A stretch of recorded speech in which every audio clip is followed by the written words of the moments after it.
Selanjutnya adalah authentication dan authorization. Fungsinya memastikan identitas pengguna dan memberikan akses yang sesuai ke sumber daya jaringan. Cara kerja, authentication digunakan untuk memverifikasi identitas pengguna, misalnya melalui kata sandi. Sedangkan authorization menentukan tindakan apa yang dapat dilakukan oleh pengguna yang telah terautentikasi.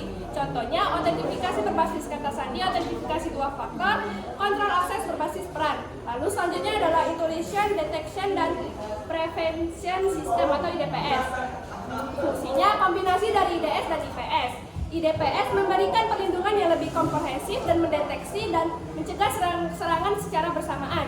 Cara kerjanya, IDPS akan terus memantau lalu lintas jaringan, mencari pola yang tidak biasa atau mencurigakan.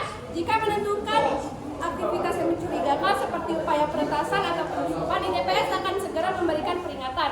Contoh penerapannya, perusahaan. Di perusahaan, IDPS melindungi jaringan perusahaan dari serangan hacker yang ingin mencuri data penting. Di bank, IDPS mengamankan sistem perbankan dari serangan yang bertujuan untuk mencuri uang nasabah. Selanjutnya adalah Security Information and Event Management atau SIEM.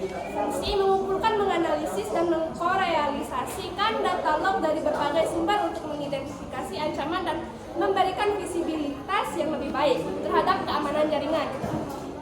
Cara kerjanya, SIEM mengumpulkan log dari berbagai sumber seperti server, firewall, perangkat jaringan, dan aplikasi. Data ini bisa berupa log aktivitas pengguna, kesalahan sistem, dan peristiwa keamanan lainnya. Data yang terkumpul kemudian dianalisis untuk mencari pola atau anomali yang tidak biasa. SIEM menggunakan algoritma yang canggih untuk mengidentifikasi perilaku yang mencurigakan, seperti upaya login yang gagal berulang kali, transfer data yang tidak biasa, atau aktivitas yang terjadi di luar jam kerja normal. SIEM mengkorealisasikan berbagai peristiwa untuk menemukan hubungan yang mungkin tidak terlihat pada awalnya. Misalnya, SIEM dapat mengidentifikasi bahwa sebuah serangan dimulai dengan upaya login yang gagal, diikuti oleh eksploitasi kerentanan pada sebuah server, dan diakhiri dengan pencurian data. SIEM secara terus-menerus memantau data dan menghasilkan laporan yang berisi informasi tentang potensi ancaman, aktivitas yang mencurigakan, dan tren keamanan. Lalu selanjutnya yang terakhir yaitu network segmentation. Fungsinya membagi jaringan menjadi beberapa segmen yang lebih kecil untuk membatasi dampak dari serangan yang berhasil.